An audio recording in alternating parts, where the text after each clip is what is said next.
busy one, hasn't it, Andy? Certainly has. It's going to be an interesting show. We'll see how we get on today as we get loads of people joining us for this particular live stream.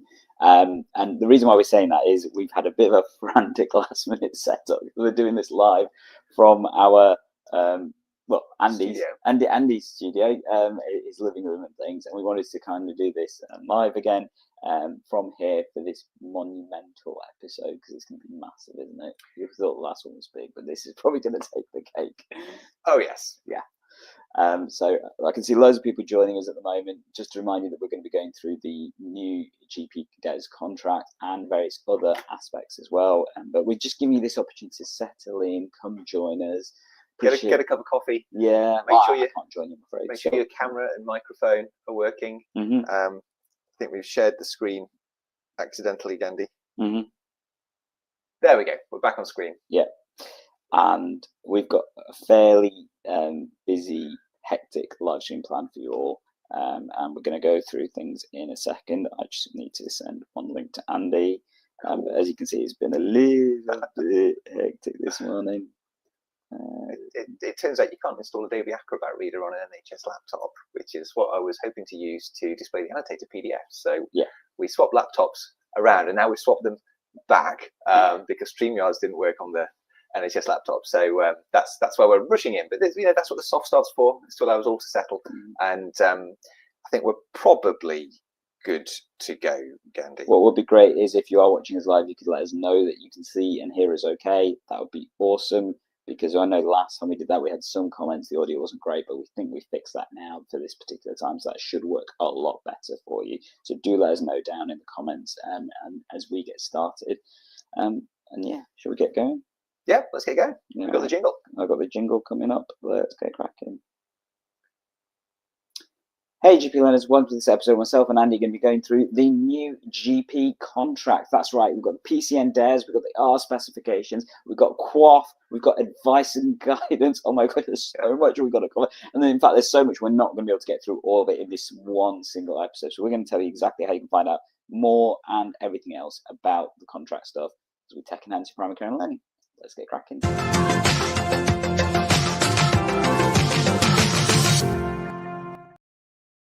Hello, eGPlearners, and welcome to this episode where we're going through the GP contract. It's finally out, and as I predicted, the last Thursday of March. How are we doing there, Andy? Yeah, pretty good. So it's all been left to the last minute as ever, but it is here just about on time. Mm-hmm. Really excited to be going through a few things this morning with everybody. I guess we have the PCN DES contract packet that dropped on NHS England, so we'll be having a look what's inside that packet, looking at the individual components, and then delving into the revised PCN DES contract agreement and looking at what changes happened since last year. Some interesting changes in there. Yep. And then we will also be looking at so the ARRS spec, as you mentioned, but also then QOF in particular. So there have been some significant changes to QOF, and particularly how that's going to be reconciled. And then we're probably going to finish off on the advice and guidance documents, the enhanced service that covers that, which was obviously one of the big things that was proposed as part of the new contract agreement in terms of what happens, and answer all your questions, including the one that I know loads of people keep asking us. Is the NI rectified in the contract? So we're going to cover that for you as well.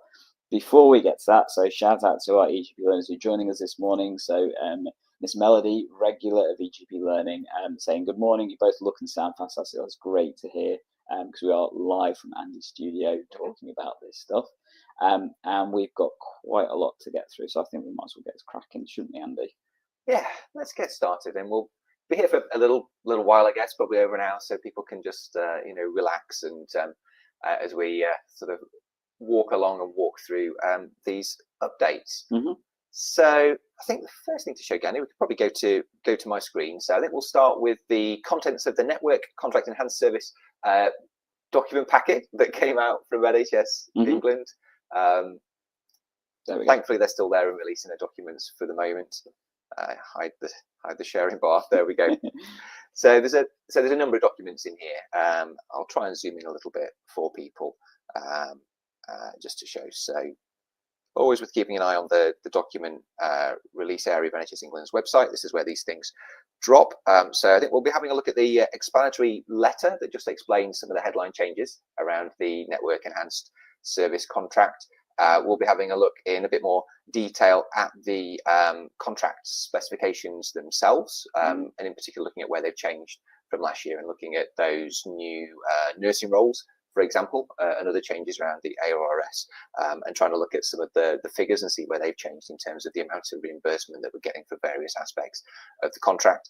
And then we'll just kind of acknowledge some of the other things that are in here and flash them on screen so that people know what they are, know what they look like, know what's inside them, so that you know where to find key information for running your, your primary care network or whatever role that you have or interest in primary care networks. There's the sort of part A guidance that gives more detailed guidance at some of the aspects of the network contract. There's the part B guidance, which is really reads like it's aimed at commissioners, really, but it's about making sure that PCNs are compliant with the contract and goes into more contracting detail. And then some other interesting things in here as well. There's a spreadsheet which we probably won't bring up, but that gives the list sizes for every practice in England and every primary care network in England, which is interesting. So if you're curious to look around at the sizes of primary care networks, you can have a look at that as well. And then some of the things which are in the document packet are some of those template agreements that you can use. So there's the template network agreement that practice can use to set up their network and coordinate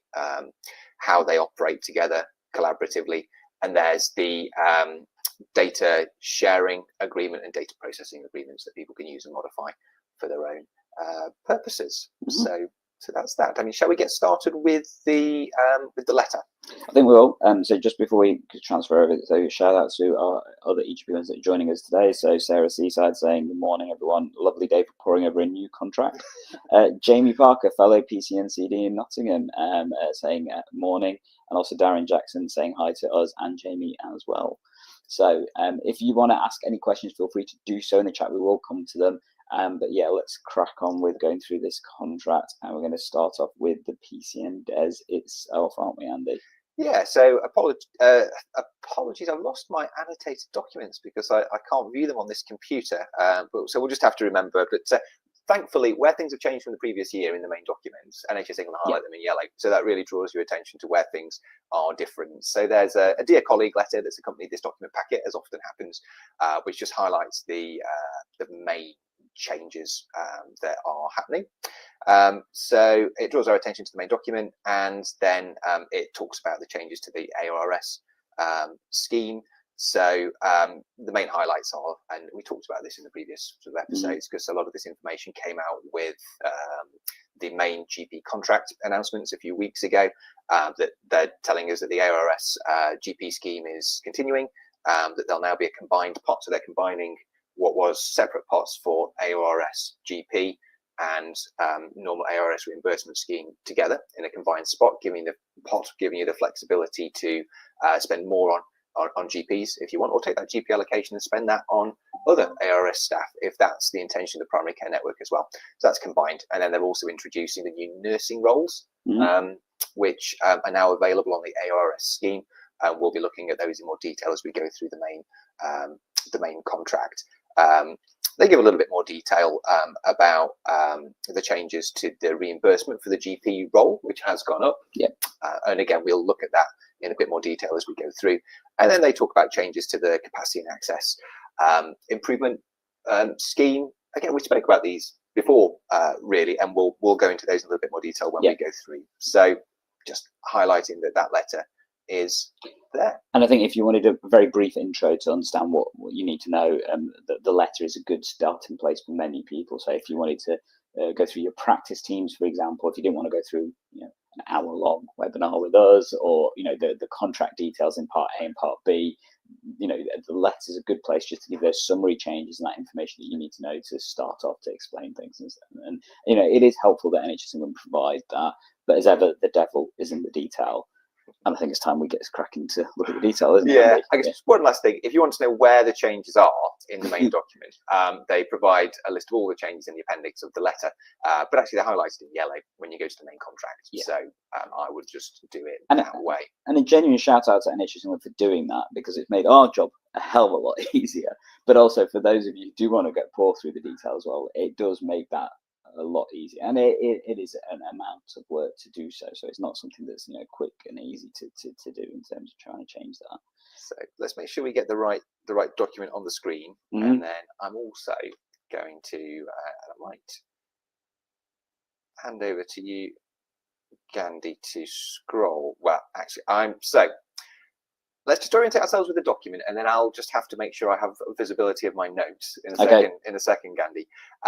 So as ever, I think one of the values of doing this kind of together as a webinar is just to remind people like what the structure of the document is. Yeah. What's in the document.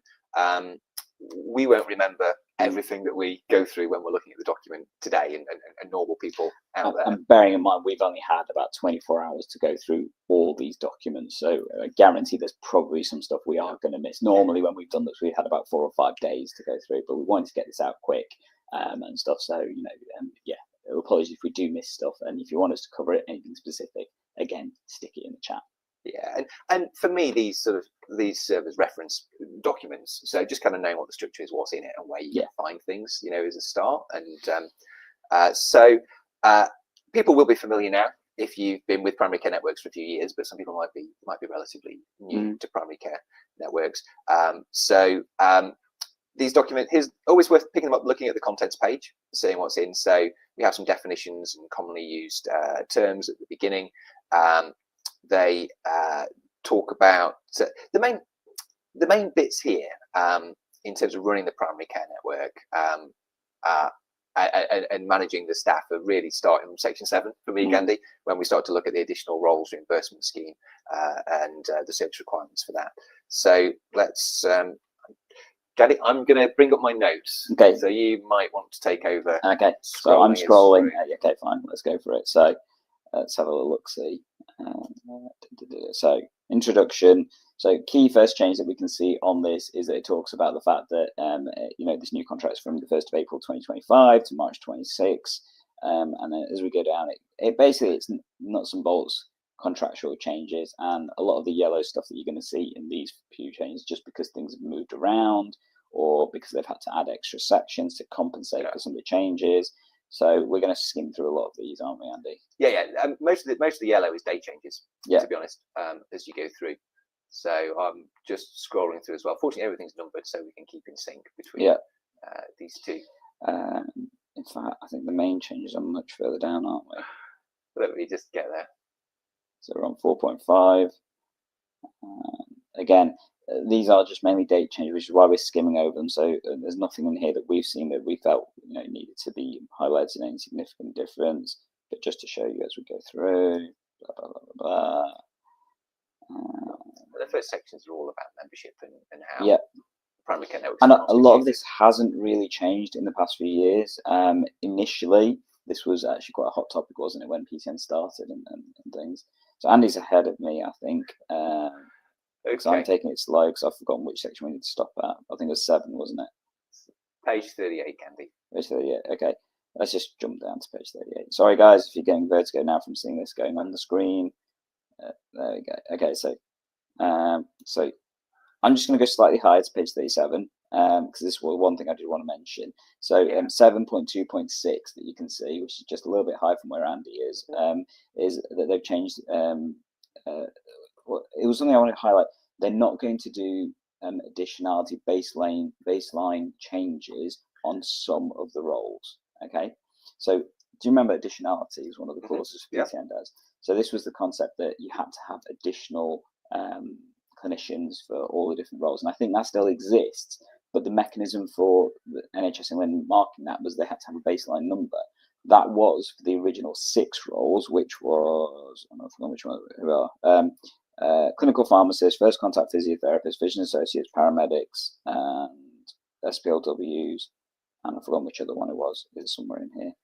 They were the ones that did have baseline amounts, and then, but what they've said in 7.2.6 is that for GPs, health and wellbeing coaches, care coordinators, dietitians, podiatrists, occupational therapists, nursing associates, student nursing associates, previously called trainee nursing associates, mental health practitioners, advanced practitioners, they're not going to keep, and GP assistants and a couple of the others, they're not going to keep the baseline numbers. So kind of makes it harder for them to track additionality on that basis then.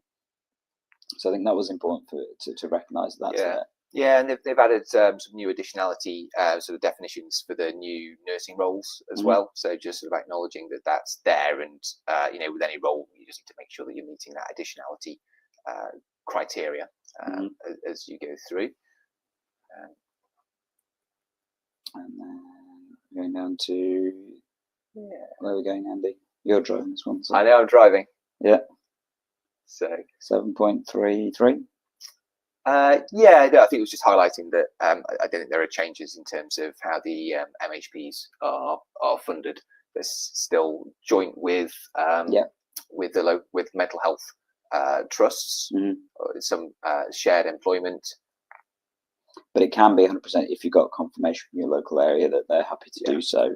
And that was originally put in, I think, because there was a concern that there would be a massive flood of mental health workers unless they were shared between the two, local mental health trust and general practice, which is why they originally put that requirement in. So we're now obviously in section 7, which I think is the additional roles reimbursement scheme section. So just to orientate people, we're talking about the requirements for those roles. So 738 is obviously talking about the GPs and ARRS, just highlighting that those restrictions that were in place for year 1 of that scheme are still there. So GPs have to have not held a substantive post before and have to be within 2 years of qualification. So that's still there. We've discussed that before at length. And there's obviously the introduction of those new nursing roles in ARRS. And when we get to the role requirements later on, so in a later section of the document, it takes each of the ARRS roles, gives you the sort of person and role specification, and then talks about the obligations or the kind of purpose or key functions of that role. So we'll get there a little bit further down. Just whilst we're scrolling down, a comment from Seaside Sarah: disappointed the way they've defined additionality with nursing roles, as a lot of PCNs have nurses working on PCN projects, e.g. care, and it's frustrating they can't be transferred. Valid point. It's challenging. There's all sorts of challenges in terms of making this work. We just highlight 7.5. This is for first. I tried to pick out deadlines as we've gone through, Gandhi. So you've got to submit your workforce plan by the 31st of October. That's quite a common fixture in the calendar now for primary care networks. And still there. So that raises the question of what's going to happen next year. Yeah, absolutely. And then section 8, we're starting to talk about the sections of 8283, improving outcomes and reducing inequalities. So this is one of the areas where the additional guidance document A, provides a lot more detail about the expectations of what primary care networks ought to be doing around health inequalities and cardiovascular disease, for example. So that's where you would find additional information to expand on how primary care networks should be delivering on those requirements within this document. And there's also additional information in that additional document about targeting resources and efforts as well, which is about being efficient with resources. Okay, so we're now on enhanced access. I believe there's not many changes that are on the requirement for enhanced access, is that, Andy? No, there was the change that they've highlighted is they're clarifying that the enhanced access appointments can be booked appropriately with the usual practice. I think that's the implication of this. So they're being clear that the appointments have to be available across the network, but that they can be, this does not preclude from booking appropriate patients into appointments within network standard hours. So I think you can book in with your own within your own GP practice. Was how I interpreted that.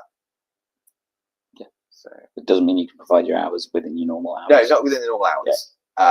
Just to clarify that point. Yeah.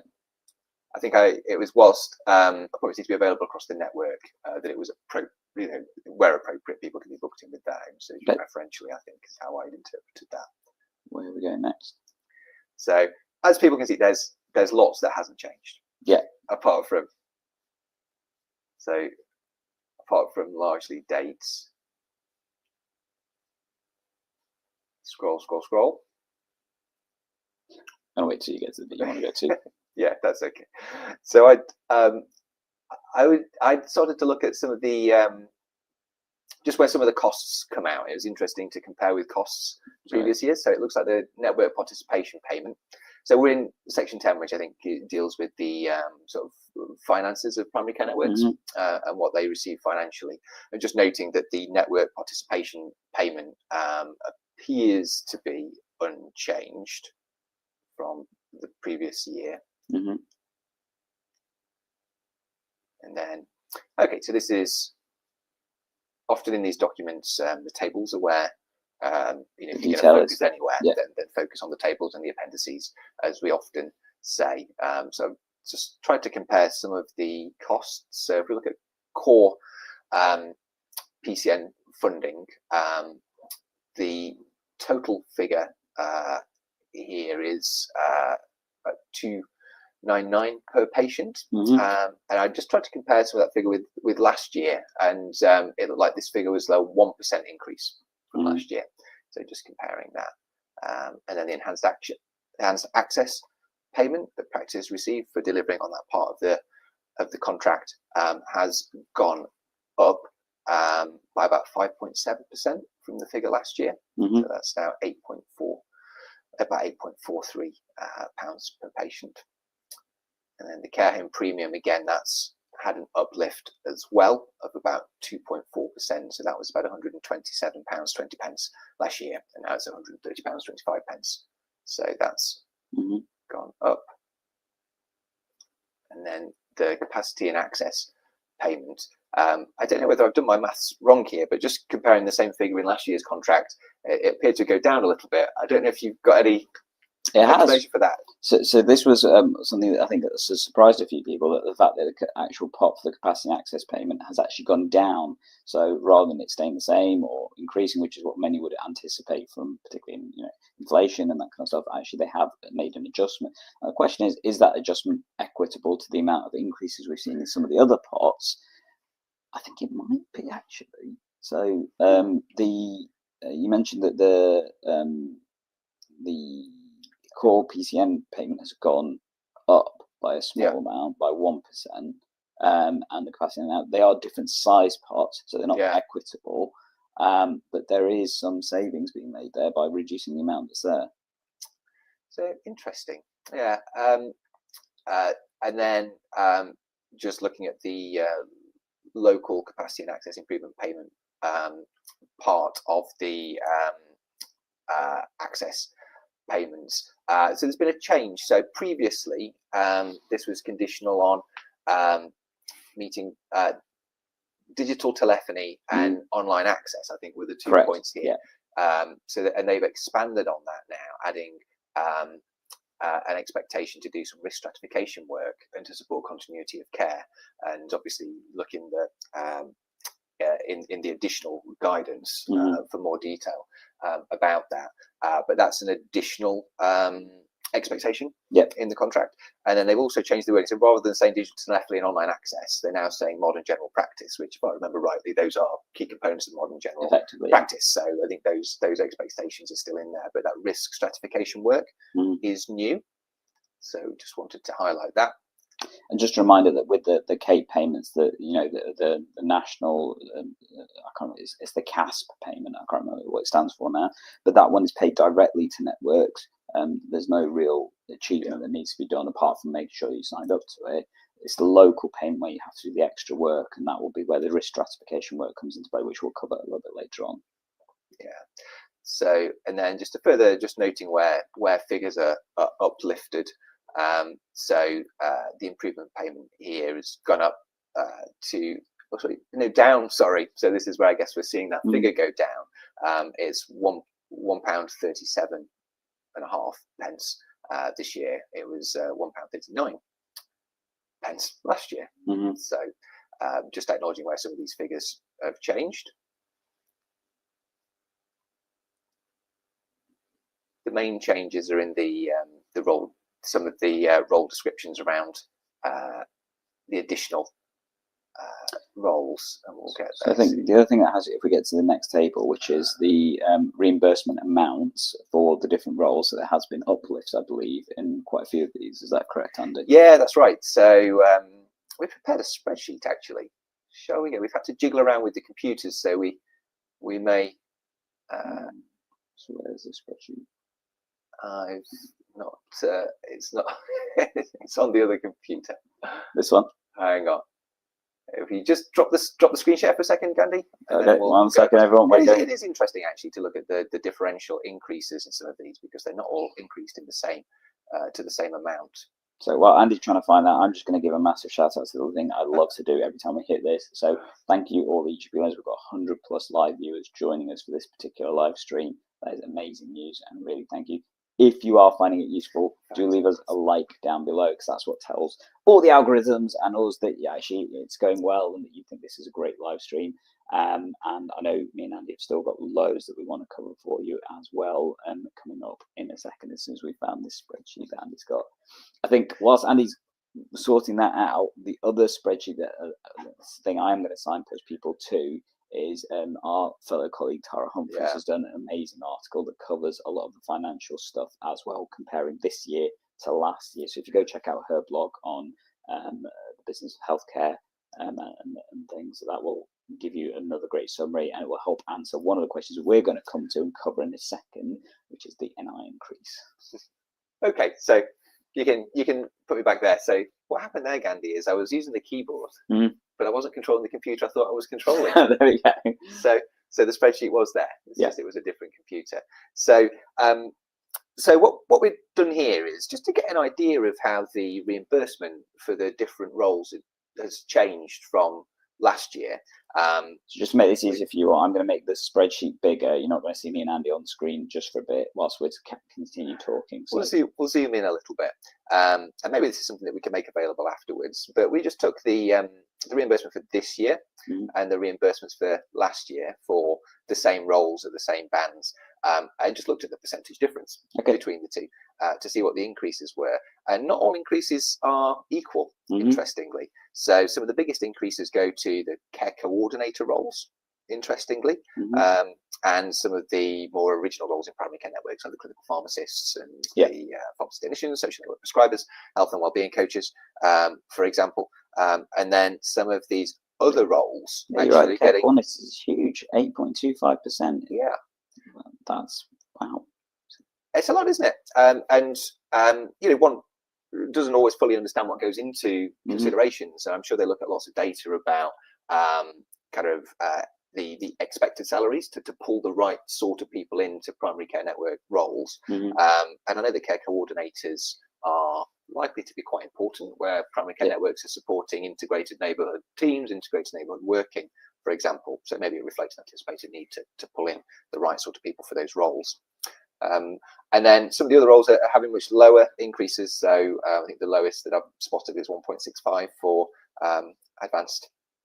the advanced practitioner roles. I suppose those salaries are already sort of fairly high compared to some of the other roles. But just highlighting, there's a lot of difference there.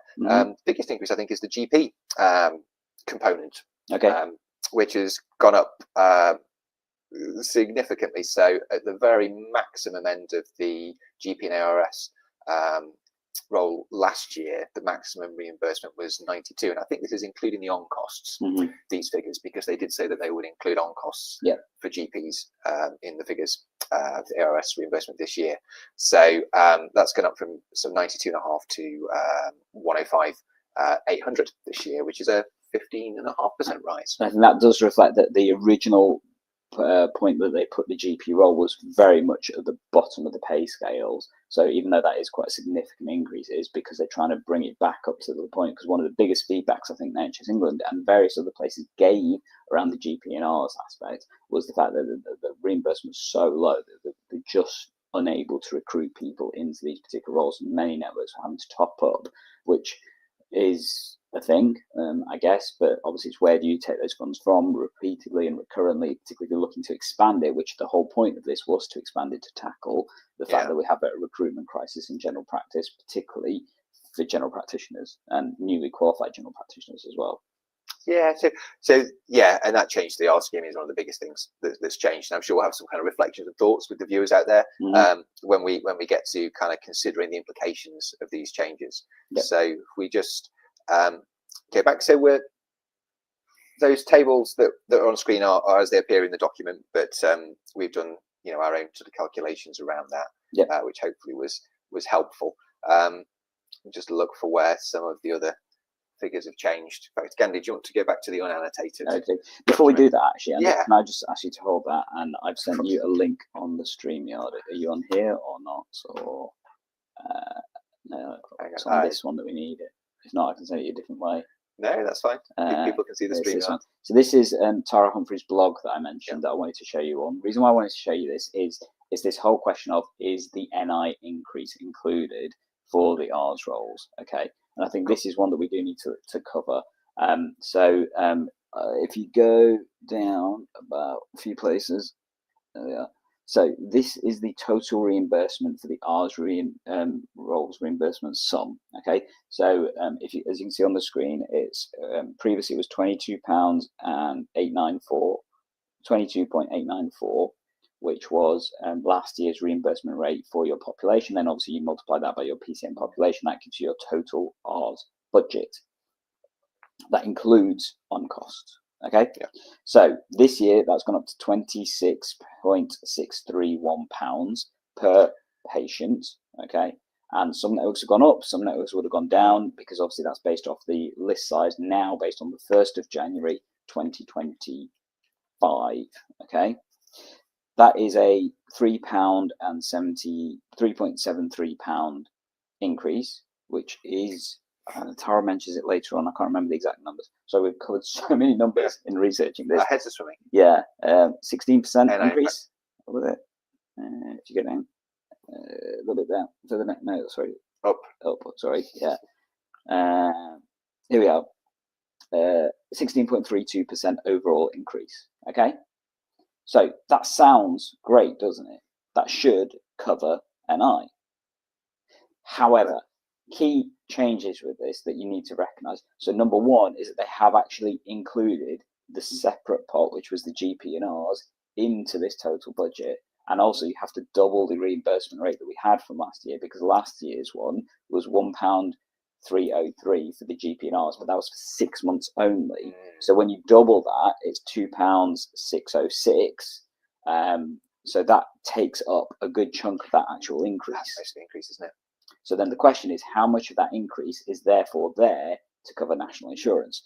And Tara covers that a little bit later on, so further down the page, and it comes out to only a very modest increase, which doesn't account for what many people anticipating would be a fairly large average. Seems to be about 3% increase you need at least in the budget to cover the NI increases, and I don't think it's that, is it, if I remember rightly? It's just here. Here we are. But it's actually increased by approximately 4.4%. Not the 10.06% was previously stated.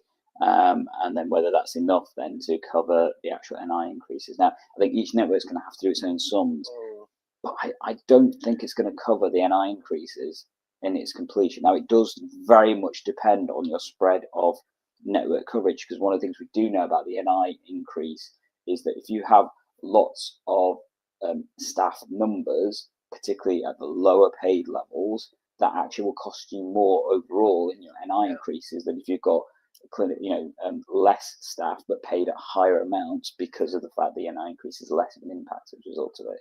So I think it's really important to recognise that this may, in some networks, not cover the increase, so therefore there hasn't really been an increase in the total amount, or at the very least, there hasn't been an increase that allows you to actually recruit more ARRS roles, as we've seen in previous years.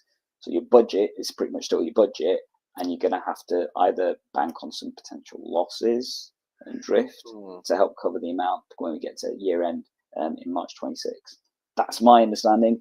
Love to hear yours. Love to know what you think, Andy, because you're less involved in this side of things. Yeah, I've been trying to follow the figures there, and I think what Tara's saying in some areas, excluding London, I think she's saying that it just about stacks up in terms of NI for kind of typical primary care networks, which is good, but it means the budget's standing still, isn't it? Yeah. Isn't it? So in terms of further transformation in the delivery of care, based on what we've been doing for the last few years, that there's not, an increasing budget there to fund, transformation, really, unless we really do things really differently with the existing resources, which is really, really hard to do. So Okay. I guess at this point, whilst Andy's switching over, we're going to go to some of the comments that we've got. Jamie Parker, fellow CD at Nottingham. Cheers, guys. It doesn't seem that there's enough of an increase to cover the NI hike. Like I said, not everywhere, I think, is probably going to be the answer for this. I think some places, if you've got particularly, you haven't gone to a full requirement from 24-25, then you may have enough there. I think for some networks, it's going to come down to spread, but it's very fine in terms of that coverage and things. But the key thing is there's no increase in the ARRS budget for more staff if you're already at the top of your reimbursement levels. Jitsu Satya, it is clear to the individual PCNs how much total budget is available in 25-26, and when will this be published? So that is your budget, basically. Take that number, multiply it by your PCN amount, and then that's how much you've got to play, which includes your on costs and includes the NI increases that you've got. Sarah, Seaside Sarah, sorry. A lot of PCNs seem to be struggling to get their weighted population figures from ICBs, which makes it difficult to calculate. Yeah, but they should give it to you, to be honest. And important to recognise that obviously in PCN world, we've got 3 different list sizes. We've got raw list size, we've got weighted list size, and we've got adjusted list size as well. I think that was it. So Darren Jackson, last one I'm going to get. So in reality, means take a loss or don't give a pay rise in the recommended. So this is the interesting part. Can you give an pay rise? Because as Andy showed us, the banding limits have gone up, but the total pot hasn't.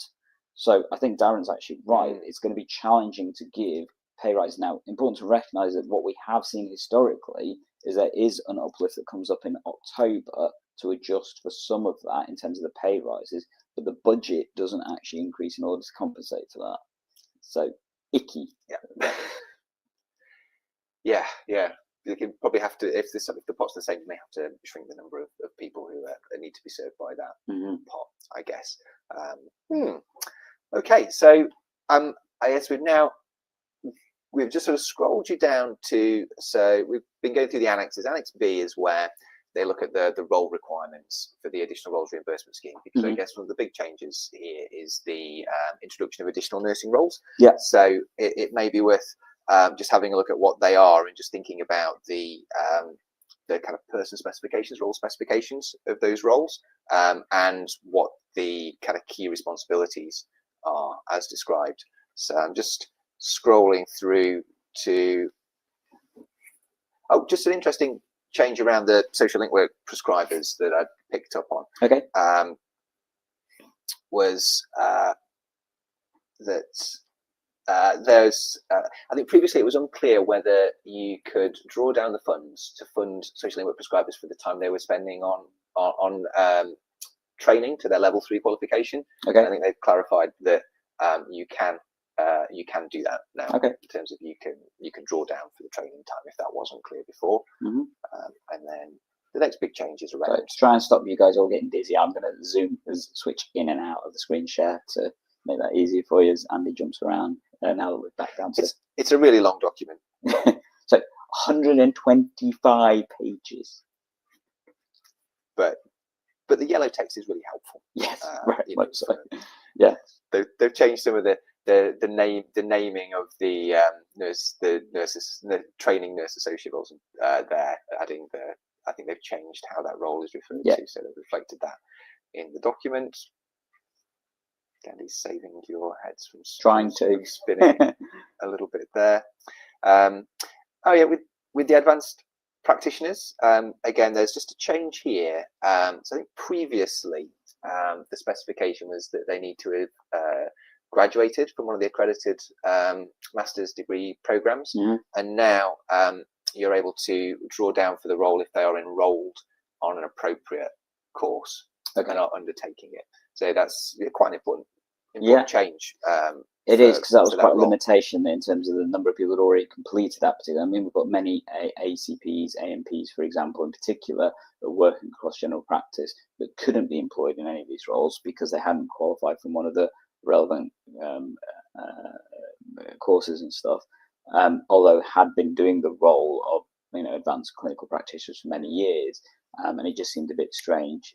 And the fact they still haven't loosened it to that level is frustrating, I think, for some places. But the fact that they've at least included that you can be on the course rather than not having completed the course, that can be a massive thing. Yeah, so I think that's really helpful as well. And we will get to the new nursing roles in a second. Sorry, Andy's too quick for me. That's fine. So I think there. Yeah. So I think we're there. So we've got so new roles are there's the health support worker. So they need to have a relevant care certificate or equivalent qualification. And the key activities of this role are around supporting health promotion and prevention activities across the primary care network, things like weight management, smoking cessation, lifestyle interventions. Well, overlap with maybe health and wellbeing coaches there, but it can also play a role in vaccination and immunisation programs, which I think health and wellbeing coaches perhaps less traditionally involved in those activities. They would work with the multidisciplinary team to support long-term conditions and health inequalities, and provide support to the nursing roles within the primary care network or the practices. So that's an interesting role. Be interesting to see how people deliver that role. There's the new to general practice nurse role. Okay. So this is for additional. So they set out the principles of additionality before. So these are additional roles where it can be demonstrated that they haven't existed across the primary care networks or within the practices before.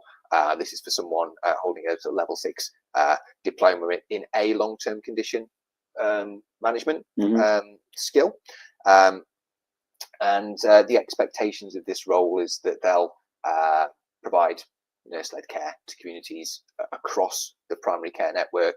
They talk about involvement in prevention, early detection and management of disease, single out cardiovascular disease to mention in particular, but also mention other long-term conditions, and participating in quality improvement initiatives to enhance patient care, and again working and supporting multidisciplinary teams. So just the option to employ a nurse at that level, sort of new to practice nurse within the primary care network. And then there's an experienced general practice nurse role. So really there's the options to employ nurses at multiple levels of experience. Level of qualification is level 6 diploma or postgraduate certificate in long-term conditions or public health initiatives. And the expectation of this sort of role is to lead long-term condition management across the primary care network, so more of a leadership role. And the sorts of activities that they are expecting for this role are, again, leading that long-term condition management across the primary care network, supporting screening programs, vaccination programs, providing that leadership there, providing leadership around population health management, projects and approaches, targeting cohorts and health inequalities, and supporting and mentoring the other nursing roles as well.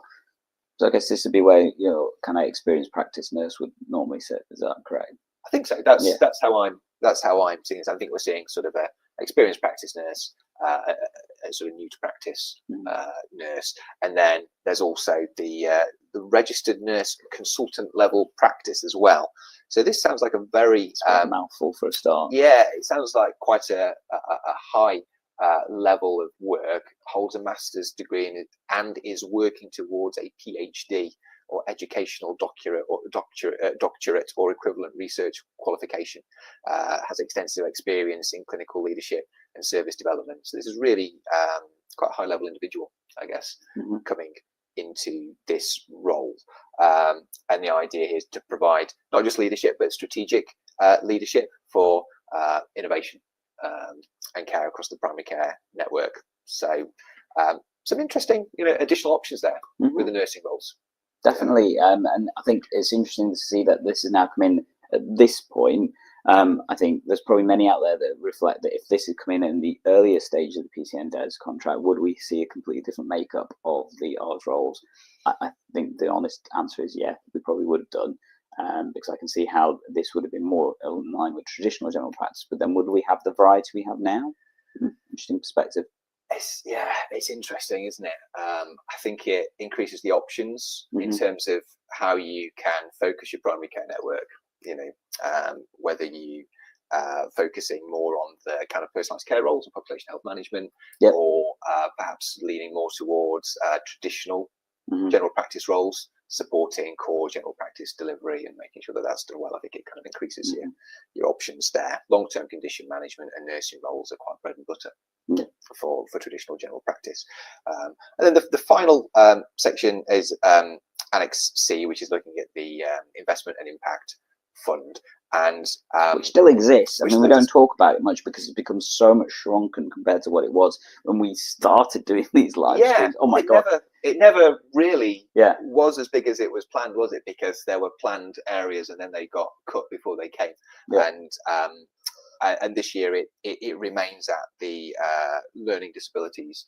There's the learning disabilities review element, and then there's the kind of early cancer detection, 2-week wait referrals around fit tests, or having a fit test within 2 weeks, recorded in the notes within 2 weeks of doing a referral for colorectal cancer. So and that's it really for the changes, Gandhi. So people will be relieved that we've got to the end of the dizzying document. Apologies, we've got more to come. Apologies if we weren't quite as organised as we normally are. We had to switch computers and we weren't quite able to see all of our notes that we'd made. But I think, there's lots of stuff in there that many people have probably come across, and I guess we're already getting loads of comments coming through. So let's have a quick look at Seaside Sarah. They definitely made the wording around the level 3 qualification clearer as well. Kushner Lajar, a great opportunity to develop health support workers into future nurse associates and GP nurses. Definitely agree with that. And we've now got this kind of layered structure of nursing progression, supported by the PCNRs. Seaside Sarah again, the push on CBD is interesting in light of the issues. I'm going to come to that, so don't worry, we're going to cover CBD in a second. That's definitely in the QOF section. And Seaside Sarah also commenting about how their PCN have the care coordinator moved into student NA role, hopes to move forward. So there seems to be this kind of like graduate progression that we're seeing with some of these roles and stuff that's coming through. Last one from Seaside Sarah, good to see that there's an exception to the rule about nurses being already employed by PCN practice and moving into a specialist role. I think that's still fewer and far between. I can understand why they put these, additionality clauses when it comes to the nurses, because what they don't want is every practice just suddenly transferring their nursing staff to the ARRS budget. However, the key problem with even trying to do that for many networks is the fact they're just not going to have the budget to do so, which isn't the key thing, because there hasn't been a commensurate increase in the ARRS budget to allow for an increase in hiring. Yeah, exactly. Yeah, that kind of pivot to use the new roles is difficult if you've already got existing roles and the existing structure there. So, I mean, before we move on to the next thing, Andy, I mean, have you got any, we've had, a number of years now, this is moving into year 7 of the primary care network DES. Have you got any thoughts about kind of where you see sort of the trends or the movements, where you think it's going, or any kind of other observations about what we're seeing stepping back? If you go back from the beginning, I mean, obviously PCNs are completely different to what the original vision was, because COVID came and changed the game, absolutely. But then since then, we've tried to pull it back towards having this kind of neighbourhood level care effort. Now, we're seeing that that's definitely the direction of travel, I think, moving forward, because neighbourhoods is going to be the key word, I think, moving forward this particular year. And also working with the wider workforce and stuff, so not just in general practice but other areas, places, that kind of stuff as well. So I think the ARRS potentially helps do some of that. Is it focused around what general practice is needed? I think that's been part of the challenging aspect. Like I said, if these nursing roles have been there from the start, I think we would see a completely different situation in terms of how effective the ARRS roles and how PCNs would have been for practices as a whole, because each successive year we had to make do with what we had, which for some places that's worked really, really well. I know for some places that's not worked very well. So there are winners and losers that have come through with this. But I think, it's going to be interesting to see how it develops. I think we're still going to see this direction of travel towards neighbourhood care, a bigger unit of care for primary care. And in some places that's working well, some places it's still not working as well as it could do. Yeah. I mean, I think we're seeing primary care networks develop into like a much more comprehensive organization. And actually, a lot of the capabilities of primary care networks now are starting to mirror the capabilities that can be delivered under the core contract, particularly in terms of the roles. We've got GPs, we've got nurses, we've got all the other sorts of roles that you might choose. You know, you're not restricted within your core GMS contract, but you might choose to employ any of those roles within the core contract. You've got management capabilities with the digital transformation managers as well. So they're becoming the PCN contract has become much more like the GMS contract in terms of what it's able to do. I think it's interesting that you point out the development pathway of primary care networks and how that's been restricted and guided by how limited the range of roles have been in the past. So people, as you say, have probably ended up in a place steered by the limitations, which is different to if we just started it all today, where they might have ended up. There's a lot of more options for primary care networks. As we were saying before, you know, if you wanted to be develop a primary care network that is focused on population health management and disease prevention, then you can now still do that within what you're doing. And if you want to focus more on supporting core general practice functions and sustainability, then that I think is more popular now, possible now than it has been before. The other observation, Gandhi, which I make, just sort of thinking about this, trying to get in that like commissioner's headspace for a second. In the past, or at least initially with primary care networks, if you needed to say secure general practice involvement in integrated neighbourhood teams commissioning, then you would have to commission from the GP surgeries themselves. And GP surgery, and you would be aiming to get kind of universal coverage to cover the whole population. So actually the negotiating position of general practice was probably quite strong, because individual GP practices can be quite good at digging their heels in or not doing enhanced services. Now it might be supporting. Now it might be possible actually to not commission that service at GP level, but commission it at primary care network level. Primary care networks can also subcontract to other organisations like federations and things like that. So it might be possible to commission something that looks quite like a general practice service to work with integrated neighbourhood teams, but do that at primary care network level. And then you're probably you may be more likely to get engagement from the primary care network, particularly if they can subcontract to other organisations, than you might if you had to go as a commissioner to individual GPs. That's probably a bit of a long-winded point to make, but I'm just sort of trying to get into that commissioner headspace, and that maybe weakens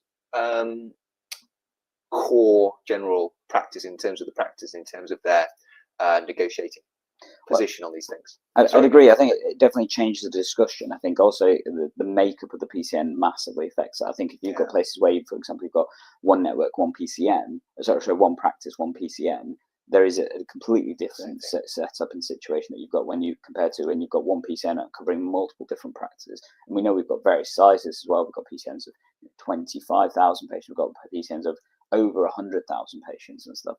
So those discussions become more challenging in those situations, and also potentially more powerful depending on that particular makeup, and whether we should have had more of a structured way of doing PCNs rather than the flexibility that I know at the start many people felt it wasn't open and free, but what we have now moved into is a considerable variety. I think if people want to know more about how to manage a lot of that, one thing we are going to mention is very much our PCN Plus event, which you've now only got 4 weeks, I believe, to attend and join in with. So it's on the 24 days, in fact. So Wednesday, the 23rd of April. So not long. I guess there's a few places that people can sign up. One of them is Ockham Healthcare's website, so Ben Gowland, very famous general practice podcaster, who is collaborating with us. There we go. There's the lineup of people hosting. We've got speakers from across all sorts of different systems across England, talking about, I guess, aspects of primary care networks, but also beginning to look at neighbourhood teams. There'll be some sessions on neighbourhood teams. There are some sessions on the interface between primary and secondary care, because one of the big three shifts is that shift from hospital care to community care. So that interface where we interact with the hospital is really, really important. So there'll be some discussions about that as well. Really packed agenda, and it is. Still And remote tickets. Just to mention, it is sold out. So unfortunately, if you want to attend in person, there is a waiting list. I believe there's 11 people on that waiting list already in front of you. However, you can still put your name down because, as you know, some people are a bit flaky, let's be honest. Yeah. However, you can still join us online if you want to and get access to all the content. The key reason why I'm mentioning this is one of the things that we did say is that we've gone through loads already in the PCN DARES contract and stuff like that. The difference you're going to get at PCN Plus is you're not going to get our opinions, but also get those of Ben and Tara, and actually we've had a few weeks to go through it in more detail to figure out all the holes and the proper, the powerful parts as well for you as well. So if you do want to join us, feel free to sign up and register for that, because I think it'll be a really good event. We're really looking forward to it, aren't we, Andy? It's always a great day. Yeah, very much so. So next up. So, well, Gandhi, I've got a question for you. Yeah. I feel like we should have some paid promotion things flashing up here for the first time on eGPlearning. But Gandhi, our practice, I'm actually genuinely interested. Our practice has been looking for ways to make things, run more smoothly, be better, more efficient. Always looking to improve patient care, and ideally maybe get a bit of extra income. And I was just wondering, have you found anything that actually helps with that? Yeah, so I think many practices in similar situations, managing long-term conditions always take up a lot of time, and I think there are different tools that you can absolutely use, and one of the ones I know is really powerful is using primary care IT, and it's made a real difference to practices out there. And that's interesting, but I'm just wondering, how does that fit into your existing systems in IT? Well, it's pretty easy. I mean, it integrates with most of the tools around there in terms of TPP, EMIS, and Medicus, if you've heard of Medicus as well. Okay. And they work really well with these extra steps that come through from that as well. And I've heard about they have the QRisk 3 calculator as well. Do you use that? Yeah, so QRisk 3, obviously a different challenge built into the system that doesn't work so well. But they've been able to integrate that with EMIS already, and the TPP integration is coming up soon. It means that you've got access to that directly rather than having to go to separate calculators and working it out and then switching back to your system. Okay, so that's good, but it sounds complicated. What about support and training? They can sometimes be more hassle than they're worth if people don't know how to use these things. I get that, but I know from primary care IT, their support is amazing and absolutely really good. They have loads of similar webinars like what we do, and they also have regional specific ones as well to help you out there in practice as well. Okay, and training, how did they get your team up to speed? So they run, like I say, these webinars on a regular basis that you can join, and various different practical sessions if you want to jump in and get the most out of it. Okay, that sounds interesting. So how do people learn more and get a start on that? Well, if they do want to find out more, definitely check out the link down below that you can see here. So that's bit.ly/PCIT2025, all in lowercase, or obviously you can just search for primary care IT. Great team. We've done some collaboration work with them in the past, and yes, this is a promotional post for them as part of the new partnership that we've got with them for the next few months and stuff. And if you want to check out some of the stuff they do, definitely go have a look at them. Big fan of their work.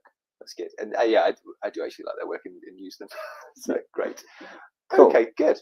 So the reason why we've also mentioned that particularly is because the next topic we're going to talk about, which is absolutely a powerhouse that primary care IT can help you with, is QoF. So one of the big changes that we saw with the contract contract changes is that there was mention of changes with QoF. So we're going to cover those for you now. I'm going to be clear, we've gone through a good chunk of this, but the specific details and the clinical guidance, we're not going to cover the clinical aspects of that because, to be honest, we tend not to cover the clinical changes anyway. There are better people out there like primary care IT who are going to do loads on that as well. But I think in terms of, we're going to cover the big headline stuff with the changes with QoF for you. And then after that, we're going to get to the next big thing, which is the advice and guidance stuff. So let's get cracking, shall we, Andy? That's good. So yeah. I'm going to drive the screen, Gandhi. Okay, so first thing to go down towards, if you just go a little bit later to the actual table, if that's okay. So just here, so there we go. First yellow bit you can see there is already in terms of the summary of all the indicators. Now, the reason why I highlight this is you can see there's a change in the number of points. We knew this was going to happen, okay? So clinical domain is now 437 points. Public health domain is 127 points. The thing that's missing from there is the previous QIP points. So they've been reconciled out of QoF, And in addition, there is a shift in terms of the number of points. So if I remember rightly, I've got my figures just on this other screen, which I'm going to have to wait for them to go to.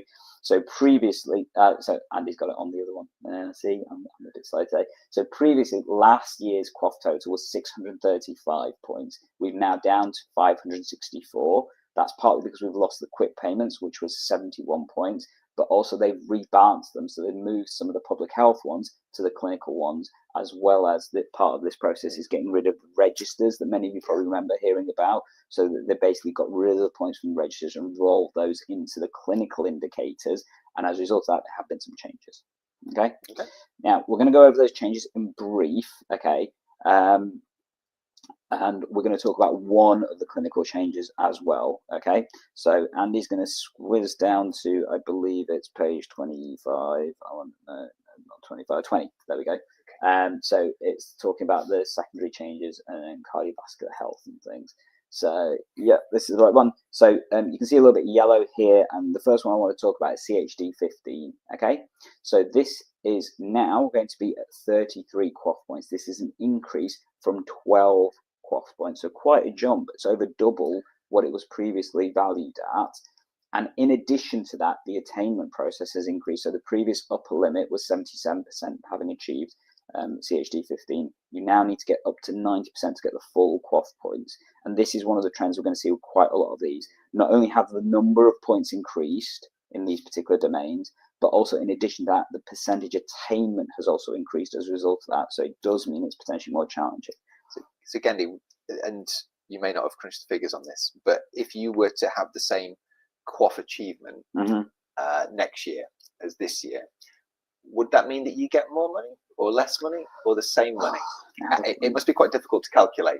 I've not. And partly this is also difficult because it's obviously based on your prevalence figures that massively change the value of those QOF points. If you were to assume that every QOF point was £220, which is what they were valued at last year, I don't know if that's still going to be the same in this year because I haven't done the maths.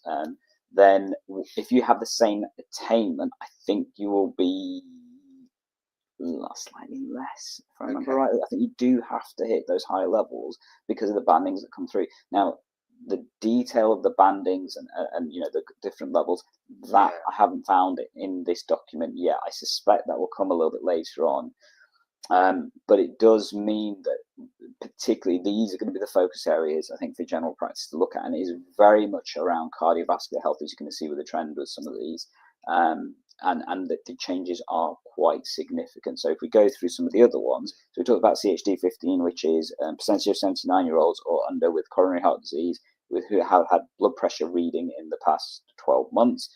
And is 140 over 90 or less. So this is a big chunk of our population. Yeah, that's a lot of people. That's a lot of numbers, and it's worth a lot of points. Okay. The next one is CHD 16, which is the percentage of people 80 years and over, same criteria but slightly higher blood pressure, 150 over 90. That's gone from 5 QOF points to 14, and again the attainment has increased from 86% to 90%. Not as much of an increase, but actually this is a more frail population where you tend not to push harder on the blood pressure because of the risk of falls. So actually, that's a hard one to achieve, I think. It is, and I guess that whether you win or lose with the same attainment from one year to the other probably is different for each of these indicators. Because that looks like, you know, they're more than doubling the numbers, but the upper threshold's only gone up by 4%. So I think maybe that's, you know, you can achieve more points more easily with that one, but I don't. And I guess to answer your question, so Seaside Sarah, who did mention that she's Sarah Washford from various other groups, she has put that publicly. But you know, a couple of comments from her. Biggest changes here to QOF since COVID. I think I waffled on about a lot about webinar last week, but then the key point she put down is did some maths and the same attainment does equal a loss of income. Now, again, we've not done the number crunching on that. I'm sure people far better than us will do so, and it looks like Sarah's already had a go at it. But it does suggest that, I think if you've got the same attainment, you're probably not going to get the same number of points and value and stuff from it. You want to go to another massive one? Col 03. So that's coming up in a second. Here we are. Yeah, so this is now 38 points. Do you know how many it was before, Andy? 14. Yeah, well, you've got it on screen. Got So the show notes. more than doubled in terms of the number of points and stuff. No change in attainment in that one, which is helpful. However, the following one, Col 04, that has also increased. That's gone to 44 points from 16, and that has increased its attainment from 35% to 50%. And this one, I find it quite a challenging one because obviously cholesterol changes, you're not going to see a change until they've been doing either lifestyle change or medication change at least for a few months. So this is not one that you can fix very quickly, unlike, I guess, blood pressure, which is much more responsive to treatment changes and things. It's difficult getting people to cholesterol targets. It is. It's really difficult. I do feel that's particularly a challenge in deprived areas as well, where engagement with these patients is considerably more challenging. And yet again, Seaside Sarah coming in with the absolute comment, Col 04 is the potential to be the biggest income hit if people don't achieve the new target. I know we haven't hit that target in our practice last year, so we're not going to hit it this year. And the fact that it's got so many more points does mean I think for some practices this is going to be a big financial hit that they're going to have to take unless you dedicate some serious resource. And then the question is that resource commensurate to the amount of income you're actually going to make from it? Yeah, difficult judgment to make, isn't it? Yeah, very much so. Next, we're going to go down to hypertension. So again, these have changed as well. So Hype 08, this has gone from 14, but it's a little bit further down. Yeah, this one. It's gone from 14 points to 38 points, and again, the attainment's increased from 77 to 85%. And then the following one, Hype 09, has gone from 5 points to 14 points, and again, the attainment's gone from 80% to 85%. So there is an increase. So these are the patients with hypertension. So this is a massive group, to be honest. Huge number of patients, potentially for many practices, that need to have their blood pressures within criteria. Following this, there's one on stroke management, STIA 08, which has gone from 3 points to 8 points, over doubling, almost tripling in terms of the number of points. And again, attainment's gone from 73% to 90%. And then they've created a new diabetes one, DM036, which is 27 points. I've forgotten what the requirement for that one was. Let's find it. So it's a little bit lower down. Here we are. 306. There we go. 306. So this is a new QOF indicator. Percentage of patients with diabetes on the register age 79 and under without moderate or severe frailty, in whom the last blood pressure reading was measured was 140/90 or less. So I think because they've added in the frailty aspect, that's why it's a different QOF indicator.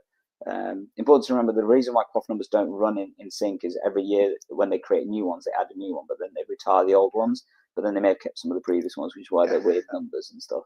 A little bit of QOF lore there for you. But so those are a lot of the, I think there are a lot more changes, to be honest, but those are the only ones we managed to get through in the time that we've had to look at this. So shall we just scroll down slowly, Andy, or relatively quickly? A couple ones. Just people just appreciate the slight adjustments. Yeah, I don't think there's many that had changes in the actual QOF points. It's more about the wording and requirements and stuff. Looks like they're permitting the people to decline status maybe there. And while Andy's scrolling down, one thing I will mention about this particular QOF document that was quite nice to see is the focus on guidance, particularly the NICE guidance, is so much more detailed in this version compared to previous ones.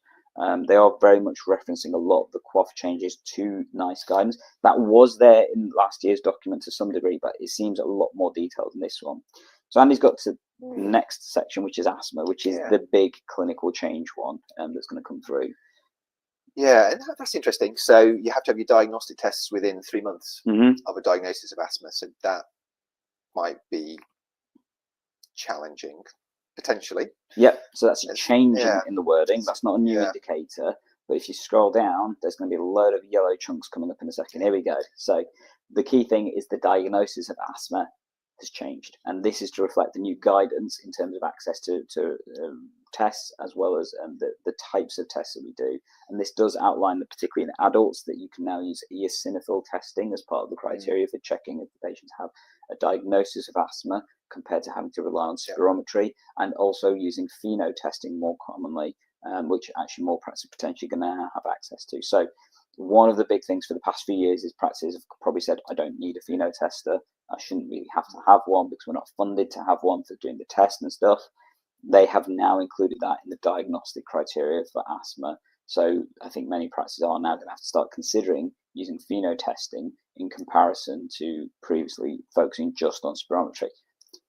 Good thing is, it is quicker considerably than spirometry testing. Downside is obviously it doesn't account for COPD at the same time, so you can't use a differential test between the two. You still have to do pheno testing and then still have to do spirometry testing if you're querying COPD or combined lung conditions as well. But it's much easier with kids. I guess that's the other thing. Pheno testing is so much easier with kids. Thoughts there, Andy? Keep the fish in the right level. Keep the car on the road. These are the things that guide the kids. It's a smart little test, I have to admit. But I think many practices are quite right. They will be saying they ain't cheap.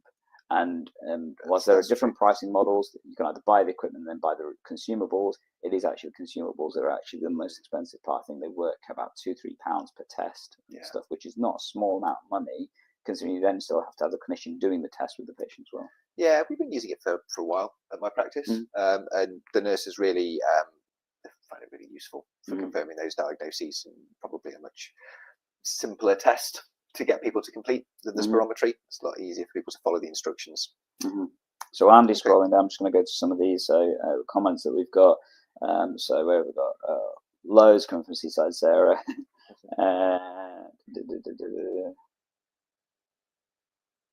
So do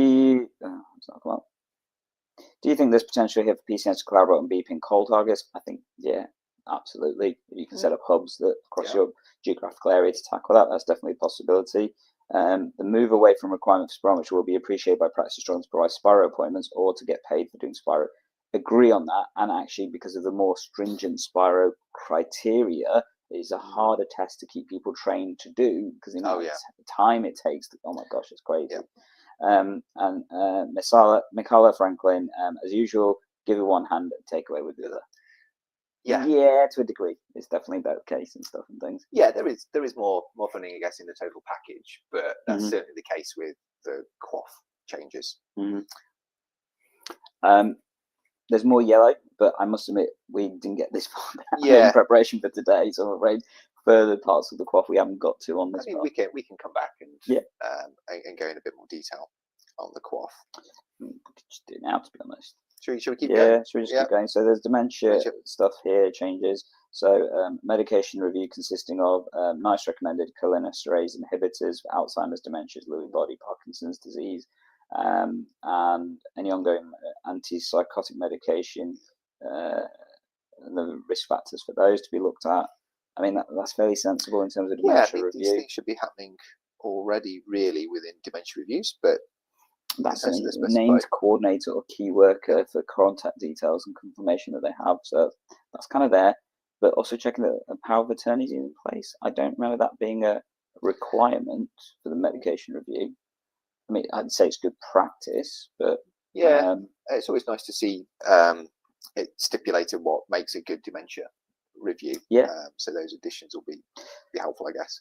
I suspect what we'll probably see with this is the resource to help you do templates and that kind of stuff being more prevalent to help make sure you're capturing the right data. One of the challenges, as many people do know with QOF, is obviously QOF code reconciliations and things that happen. So a lot of this work we will start doing, and we won't have the code for it, and then the code will come out afterwards, and it's going back and doing the work all over again to recode that work to make sure you get the payments, because obviously the payments purely based on what you've coded, not what you've actually done in the consultation. Yeah, so this is all relating to DEM 004, which is the requirement for patients diagnosed with a dementia to have a care plan recorded.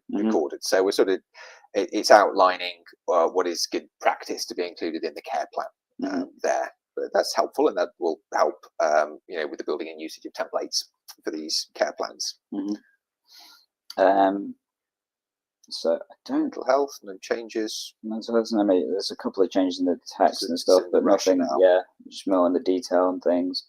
If I remember right, I don't think there was many other changes in QOF points. It was mainly just minor word changes and stuff that came through. So this is all the rationale for those. Okay, so pre-diabetes, I think that's not changed. No, but I can't see any of the changes in there. So I think that's probably it for that particular section. So let's bring this back to us from there. So Yeah, Seaside Sarah commenting, sadly no sign of the updated QoF business rules. So that's the bit that tells you about the codes and stuff. So that's the part that we will now be anxiously waiting for to give us that information. Otherwise, it could potentially be doing loads of work again, which is very frustrating when they do that, because it's very frustrating when they do that. Because it's just more work, isn't it? Absolutely. Yeah. Okay, so next section that we're going to talk about is one that has definitely hit the headlines, and that is the new advice and guidance enhanced service. So we heard about this earlier on in the year. This was confirmed to be part of the contract, and as a result of that, we're now going to talk about the particular documents that they've got. Have you got it there, Andy? Yeah. Yep, we're there now. Perfect. Okay, so let's take a look at this now. So just to remind people that as part of some of the contract changes, they have included that general practice will now be paid universally for doing advice and guidance. Okay. This is a much smaller document. I can't remember, 10 pages, is it? Yeah. Yeah. So if you wanted to go through this in more detail, you could do. However, we're going to cover that for you probably in the next 10 minutes or so for you, so you don't really need to. And yeah, let's get cracking, shall we? So I think the first thing to look at is probably the introduction. It's always a good place to start. It basically talks about the reason why they've created this enhanced service, and it is an enhanced service. So key point with that, this is optional. You do not have to do this. You need to also sign up to do this as well, which is a key thing. And it does mention, and I can't remember exactly where, but there's one point where it says that the ICB should be coming to practice by the 15th of April to sign practices up to use it. Okay. That's interesting, isn't it? Yeah. And in addition to that, practices have till the 30th of April to sign up to the enhanced service. So if you don't sign up, you don't get paid. I mean, do you still have to follow the pathways anyway? You know, if that's how the ICB and the other services are setting up access to the services. So I just wonder if you can escape actually doing this by not signing up. Well, maybe you are being paid to do it, so I guess that does raise that question that if you are now not choosing to engage with the enhanced service with your local area, does that mean that you should have to engage in advice and guidance before a referral is sent? Yeah, it's a really interesting proposal. Can you escape advice and guidance by not doing this? Would you want to? Would you want to is the question. Well, we're going to try and answer that question for you right now. So I think there's lots of stuff in this document that is actually just bureaucratic text, if I'm being honest. The main one that I think is important to go is 2.2. I forgot the number now. 2.25 was it? I think. What else to say? Yeah. So 2.2.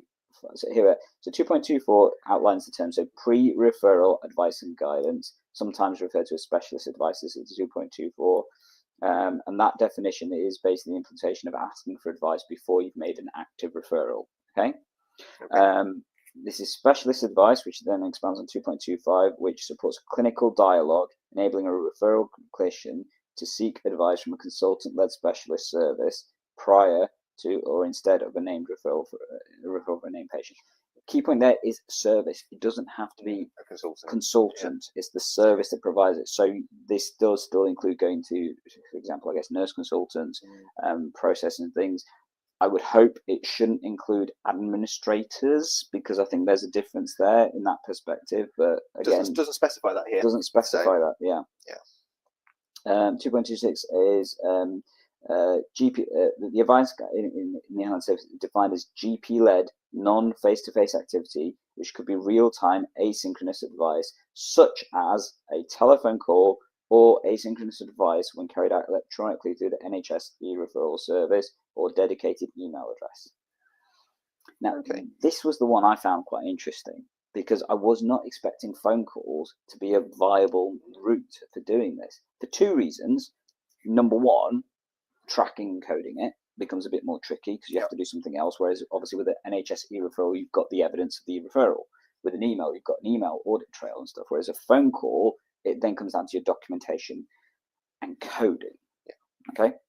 The other part is, initially when I read this, does this mean every time I speak to a hospital consultant about sending a patient to hospital, that I could actually then claim £20 for doing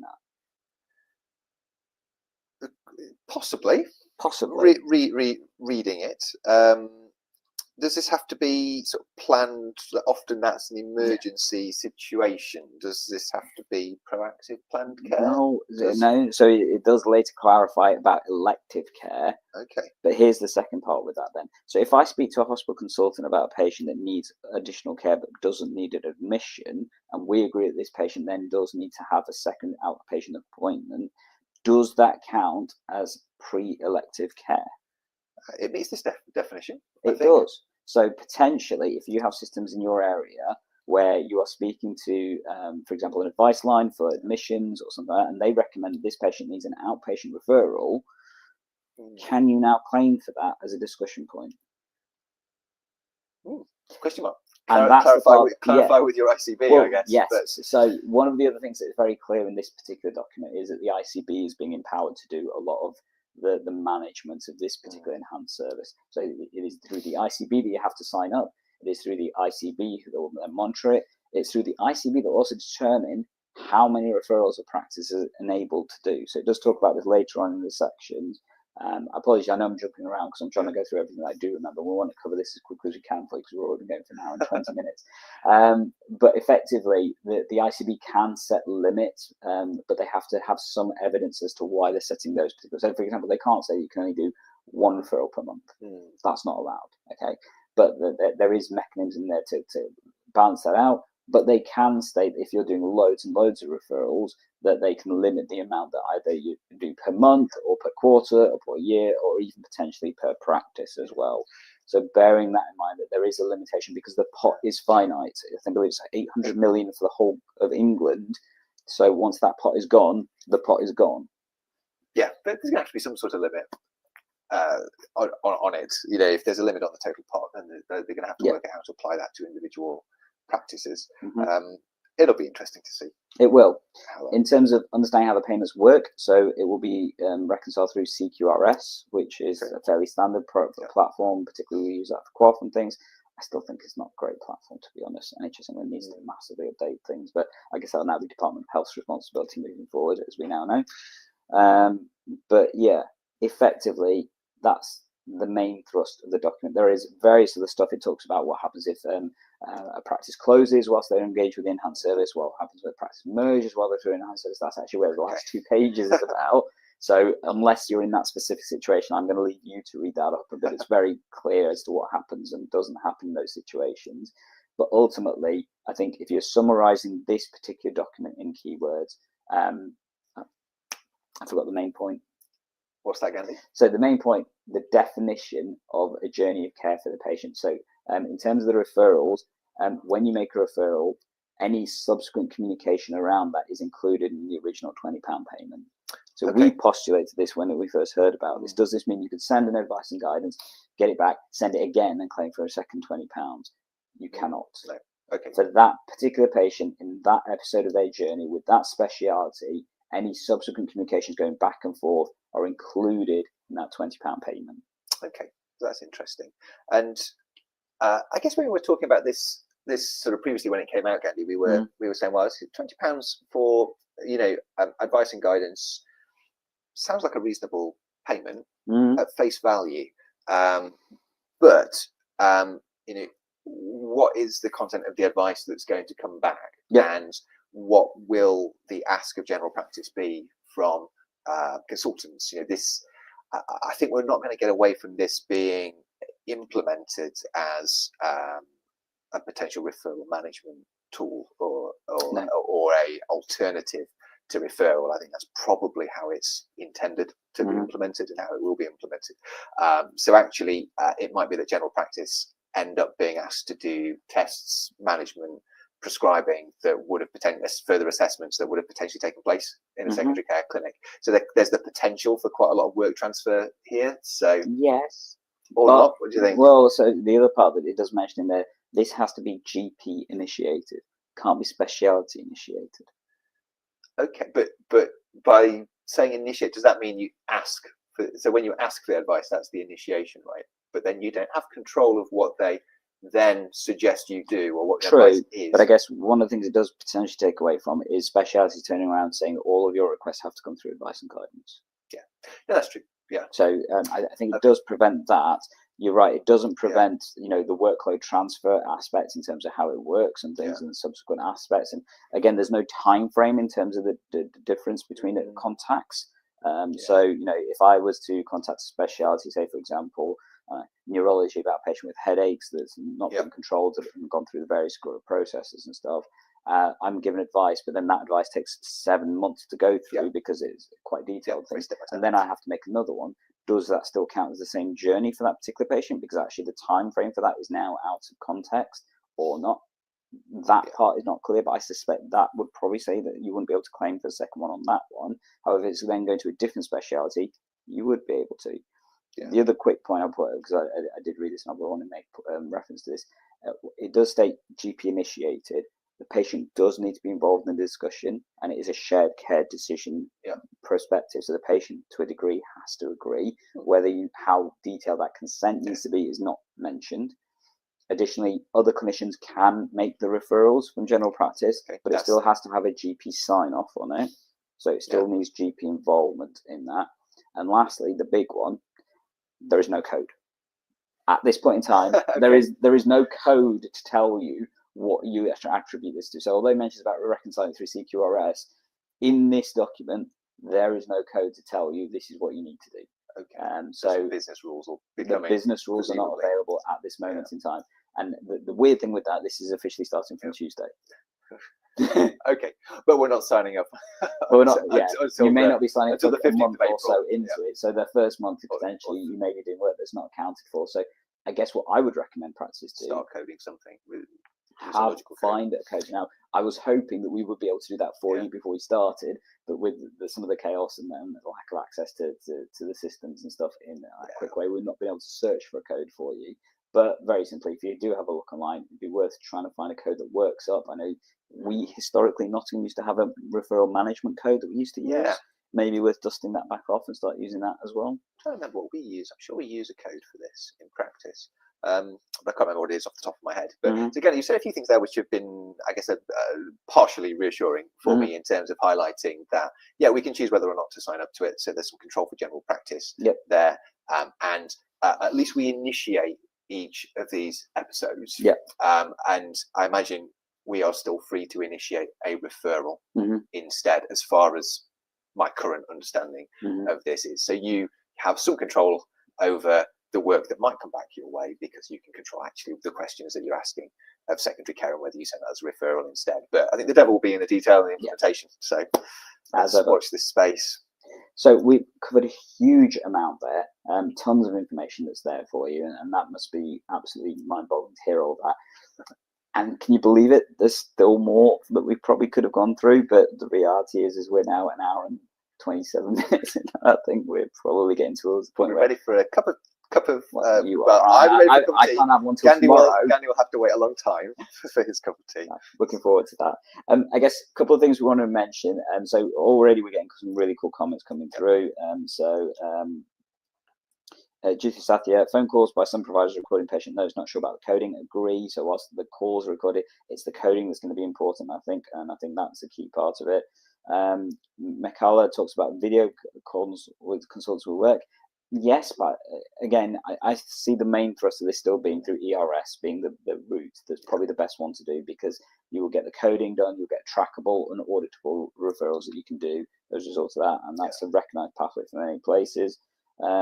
So Sarah does mention there is a code for advice and guidance that may be worth using. Agreed, but also recognising business rules may change. They may create their own code. They may recommend using a slightly different one, but having a code you can search from is going to be really powerful and important and stuff on that. We wanted to let you know about something else that's coming up from from eGPlearning very shortly as well. So a rather unique event, which I'm giving you serious warning for because it's in September, but this is something we've kind of been working towards for a while, which is a primary care digital health event. And we're partnering with the Modality Partnership to provide this, which is going to be a digital transformation event. It's the 9th of September in Birmingham.